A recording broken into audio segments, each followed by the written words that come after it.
guys, it's Charlotte and welcome back to my channel and welcome to my bathroom. I just kicked mine in.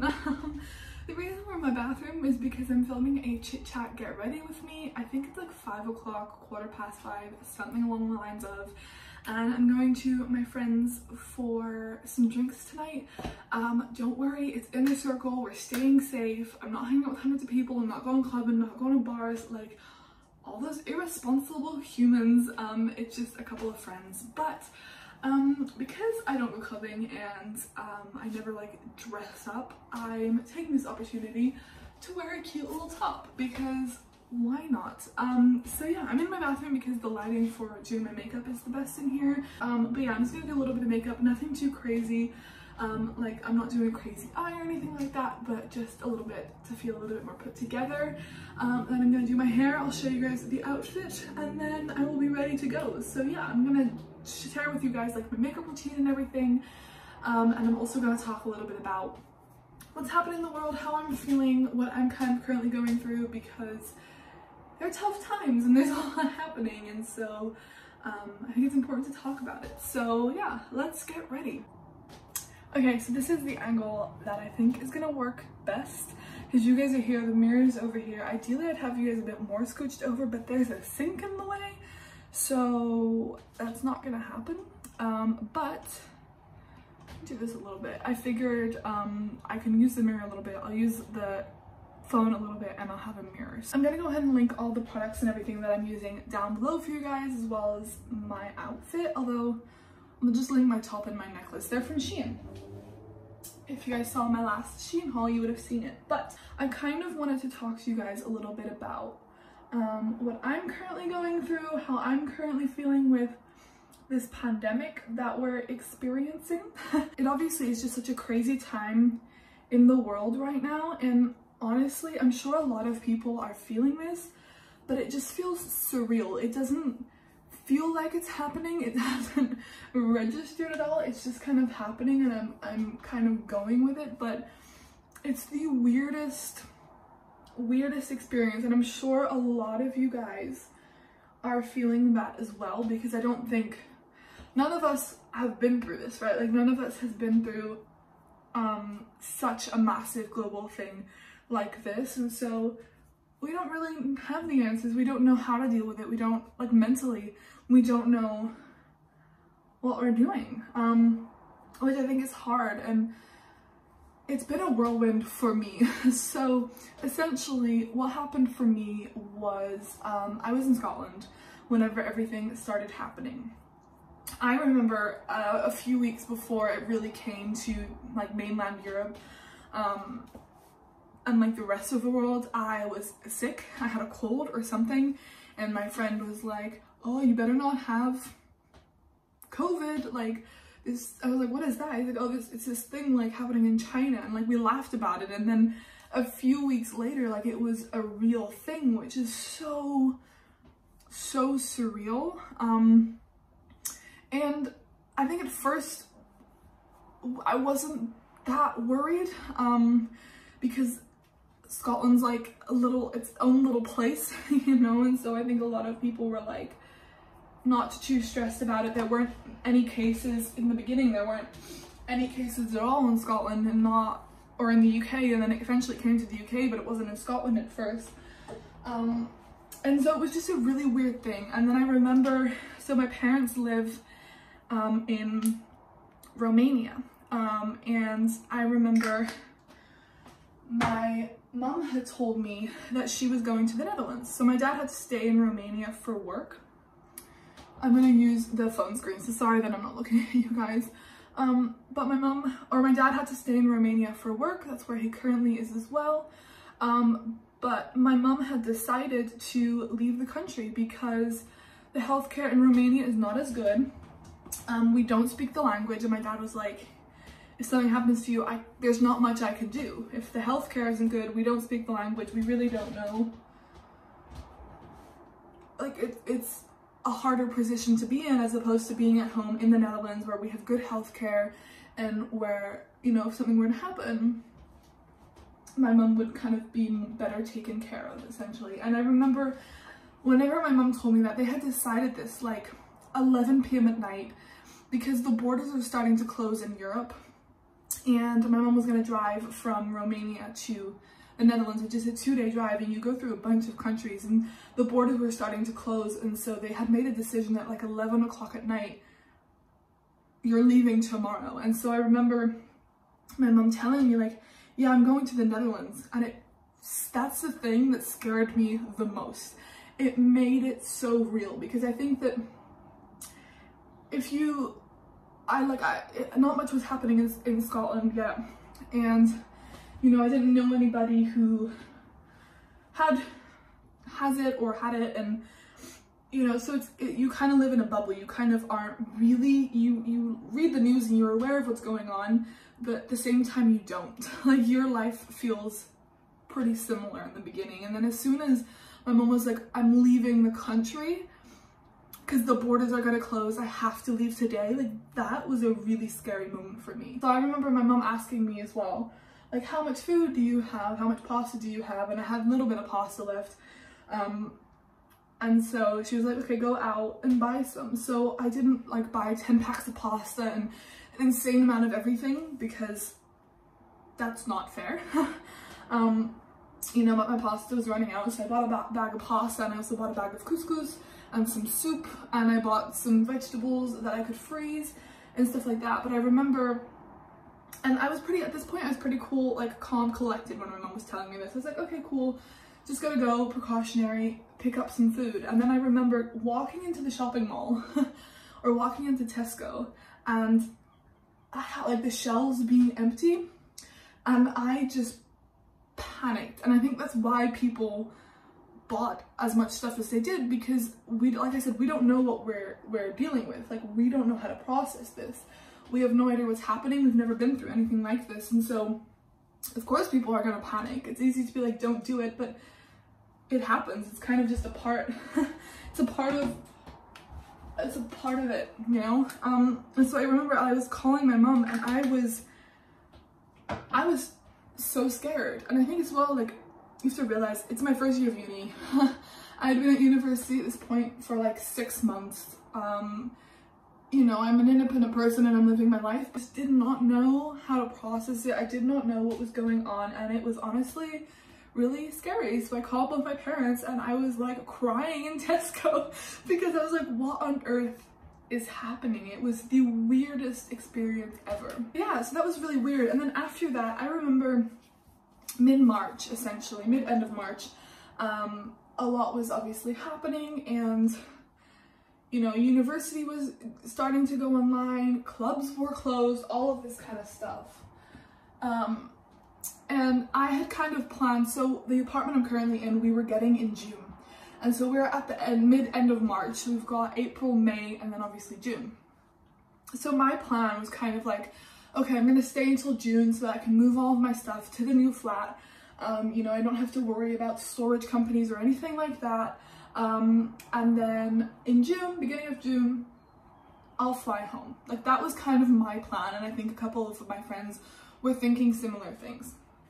And I was like, okay, cool, because we had our university accommodation until the end of May, so it made sense for a lot of us to stay. But yeah, so I was like, cool, we're staying till June, it'll be fine, all will be good in the world. And then all of a sudden, we got an email from the university saying, or university accommodation, saying that if we left university accommodation early, we wouldn't have to pay. We could get like a refund essentially, and it turned out we would have to pay like an exit fee, but no one ended up really paying that because they were like, we highly recommend you guys to leave, and so people were like, we're not paying you money when you're asking us to leave. But they were like, okay, if you leave earlier, you won't have to pay rent. And so obviously it's like £400. It's like £400 a month. And so if you can save 2 months of rent, that's awesome.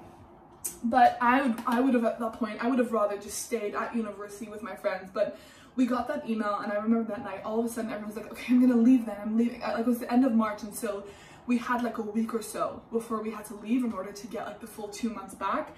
And all of a sudden my friends were like, oh, I'm gonna leave, I'm gonna leave, I'm gonna leave. And I just sat there and I was like, well, guess I'm leaving too. I didn't really want to. Like I said, I would have rather just stayed with my friends at university and like made the most of it, but you know, they were all leaving, and so I was like, cool, guess we're leaving. Which was a really weird moment. And so I called my mom and I was like, well, everyone's leaving, so I'm leaving.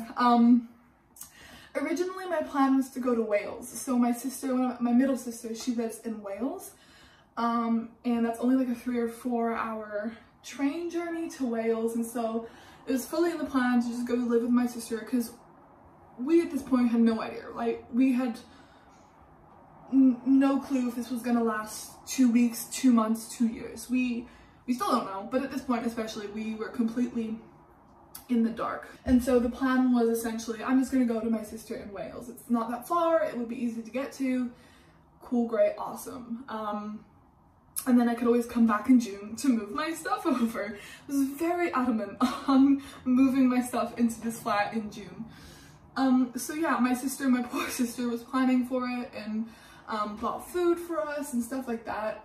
And then I just remember calling my mom and being like, I want to go home. I want to go to one of you guys. I want to go to my parents. And then I felt like such a little kid, but really, like, it's such a, I should not use this brush for that. It's such a freaky time. And like I said, like, I had just moved out of uni or out of home. It's not like I, you know, I'm this crazy independent adult yet. And so I just called my mom and all of a sudden broke down and was like, I want to go to mom or dad. Like, I just want to go home. It was kind of like, am I going to go to the Netherlands or Romania? And I couldn't really go to the Netherlands because my mom and my sister were staying in my sister's flat, and that's like a small flat. And so we were like, okay, if all 3 of us are going to live there, it's not going to end well for us. It's just too small of a space. And so I was like, okay, cool, guess we're going to Romania, which I was actually really excited about. Donnie, one of our dogs, was with my mom in the Netherlands, and then Smarty, my dog, was in Romania. And, you know, summer in Romania, not a bad life. We had a pool. I was like, cool, this is gonna be fine. Thankfully, my dad's job, because we live in Romania because of my dad's job, and so they bought me a ticket. One of the flights, I had to fly first class because there's no other ticket available, but thankfully they were like really sweet about it. They're like, yeah, we need to get you home, we need to get you to your family. And so they very kindly got me my ticket.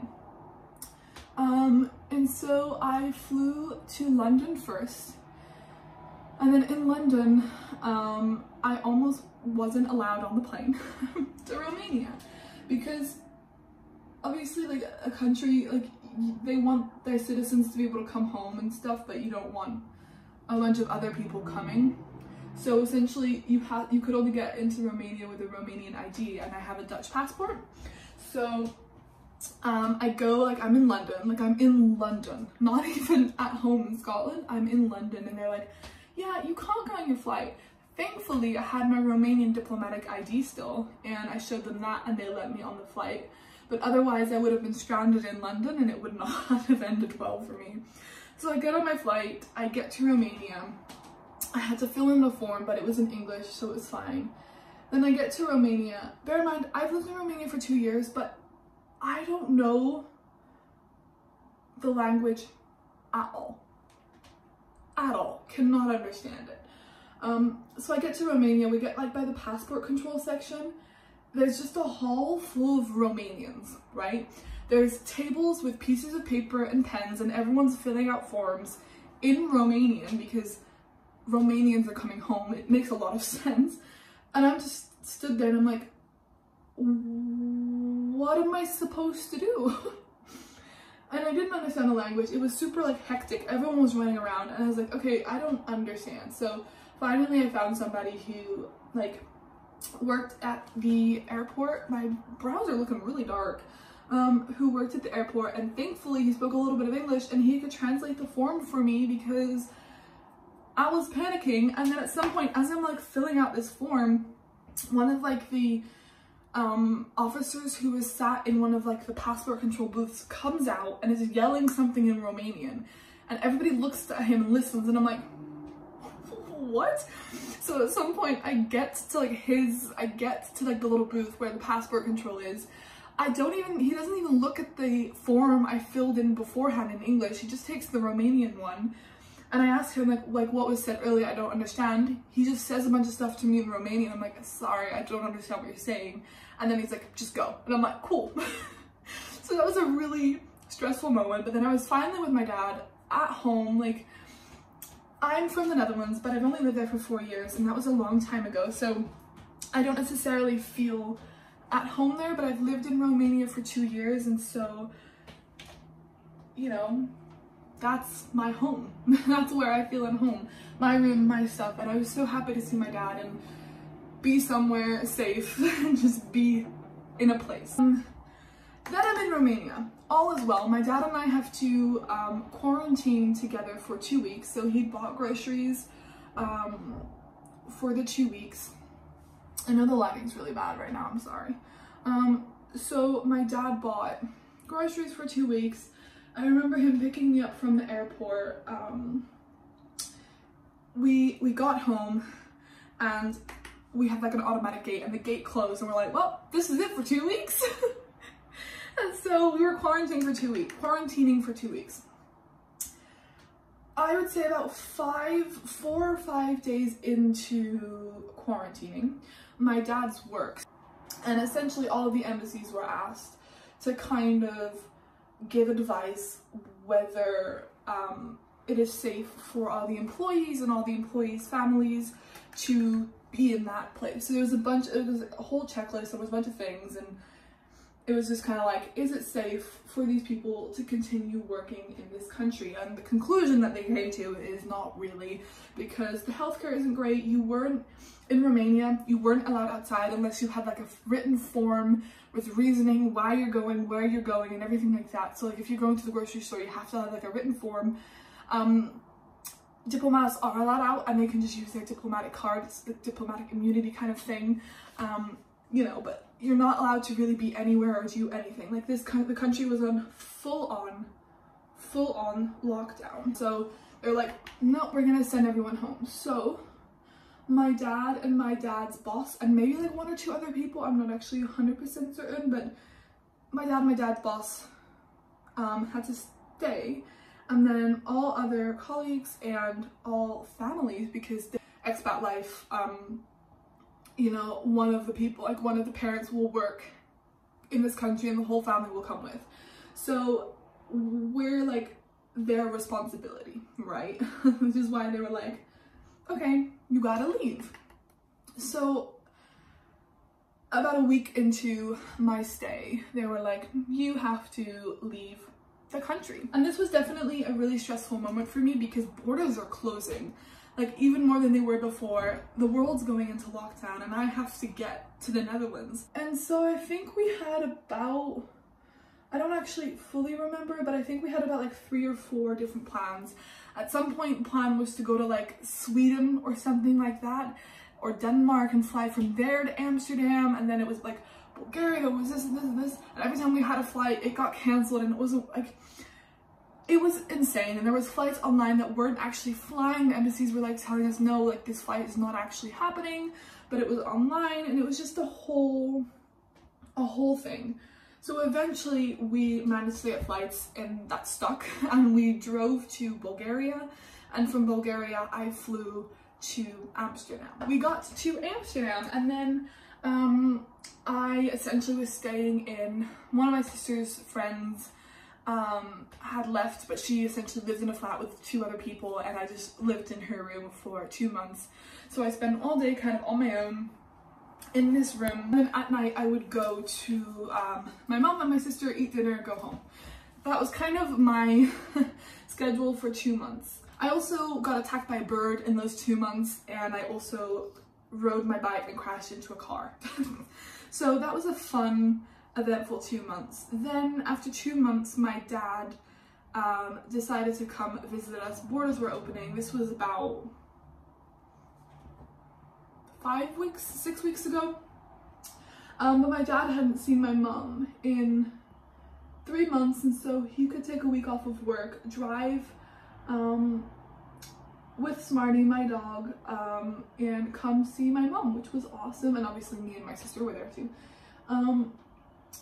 And so he drove here, or he drove to the Netherlands, and he was also coming because one of the dog that we had in the Netherlands wasn't allowed in the apartment. So my dad was going to take that dog back to Romania, and I was kind of like over the Netherlands, and I was like, why don't I just go to Romania with my dad? I was just kind of like, why not? We have a pool, it's amazing weather, I get to hang out with my dogs, I get to hang out with my dad, and I was kind of like, I'd done everything that I could possibly do in the Netherlands, and I was like, let's go somewhere else. And so my dad was in the Netherlands for about a week, and then my dad and I drove to Romania for 2 days. Then we spent 2 weeks in Romania. My dad was working and stuff. And then we drove to France because we have an apartment in France. So it's not like we were staying in a hotel or Airbnb or anything. It was our own home. We could drive, you know. So my dad and I drove for another 2 days to get to France, to get to our apartment, and we spent 2 weeks there. And then my parents were like, why don't you just fly from Geneva to Scotland? There's no point in like, I don't know, this is, the east and west aren't gonna make sense for you guys, but we were here in France, Scotland's here, Romania's out here. Like, there's no point in driving just to fly all the way back. And I would probably have to do a layover, so I get in contact with even more people and even more places, and it's just not a good idea. Makeup look, I feel like the lighting's so weird. But I'm gonna go ahead and, that's a spider. Go to my room, and I'm gonna do my hair, and I'll talk to you guys a little bit more about how this week has been going. Okay, so I thought I would just do a time lapse instead of talking the whole time I was doing my hair, because this video is long enough as is. But yeah, when I'm filming this, it's actually like a week and a half later. But I wanted to talk a little bit about kind of my first 2 weeks here, just because, like I mentioned, I don't know if I mentioned, but the reason I'm talking about all this stuff is just for memory's sake, to be able to look back on it and kind of reflect on everything that happened. But the first 2 weeks were honestly really, really hard. I struggled mentally so hard. It's probably the hardest 2 weeks mentally I've had ever, I want to say. It was really tough. And the hardest part was everything that makes me happy, which is like my businesses, creating stickers, doing macrame, embroidering, all of that kind of stuff. I wasn't even in the mood to do that, which was honestly just really scary, and it was the most overwhelming amount of emotions I can't even describe.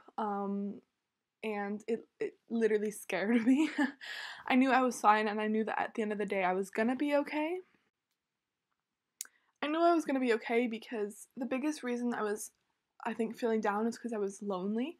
I am such a people person. I thrive when I'm around people, and to be in a flat all by yourself for the first time in your life is a lot, especially in like a crazy pandemic that we're living through. Like, you don't know how to cope with things. And so I really honestly struggled quite a bit with it, but I knew at some point my friends are gonna come, I'm gonna get my motivation back, and things will be fine. And I think about after 2 weeks of being here, I called my mom and I was like, I'm just fed up. At this point, like, I know I'm gonna be okay, and so that's why I wasn't worried. I was kind of just letting myself be, but it was just the most infuriating thing, just sitting there waiting till you feel better mentally. And obviously I was trying my best to do things every day that would make me feel better, but it just wasn't working. Normally I'm the kind of person that if I'm having a horrible day or feeling horrible mentally, I can like sit in bed for an hour with Netflix and then get up and I'll be fine again, and that wasn't working. It wasn't happening. I couldn't make that switch. So I just had to let myself be, and I just think it's important, especially in this pandemic, that it is okay not to be okay. My friend was like really worried and like was like, I hate that you're upset. I'm like, yeah, I get that, but I'll be fine. Sometimes you just have to feel your emotions. Sometimes you're just upset, and a lot of times there's a reason for it, and you know what, a lot of times there's not a reason for it, and that is okay. But yeah, it was a tough time, but things have gotten better. I got motivated. This past week has been, the past couple of days have been so much better. So if you're in a rut, if you're not feeling great, just give it time. I promise you things will get better. Do your best every day to do little things that make your life feel more normal, little things that just put a smile on your face, even if it's only for 5 minutes, and just try and build that up, and over time things will get better. But yeah, I'm gonna stop rambling on. So yeah, Okay guys, so I just filmed a time lapse of my hair. I'm letting the curls like drop a little bit still. I don't want them to be too tight, but within an hour or like in the walk to Bridge of Helen, they will have completely like dissipated, but I still think they're cute. So yeah, I hope you guys enjoyed this video. I thought I would just do a time lapse for when I was curling my hair, just because I thought it would be easier. But yeah, I hope you guys enjoyed this video. And yeah, sorry that it was a really rambly chit chat video, but I guess it's the style of the video. But I also just wanted to kind of document my experience. My curls are still too tight in my opinion. But yeah, I just wanted to kind of document everything that I've gone through in my story. But yeah, let me know how you guys have dealt with everything this summer. Where in the world are you currently? What are you doing to keep yourself busy? What have you learned? And what have you taken away from this summer? Because I think it's important to try and see the positive and trying to get the best out of situations. But yeah, I hope you guys enjoyed this video. Give it a thumbs up if you guys did. Comment down below if there's any other videos you guys would like to see. Subscribe if you want to see more of my content, fun lifestyle, creative, entrepreneurial, and university vlogs and content coming your guys' way. And yeah, I hope you guys enjoyed. And I will see you Saturday for another video. Bye guys!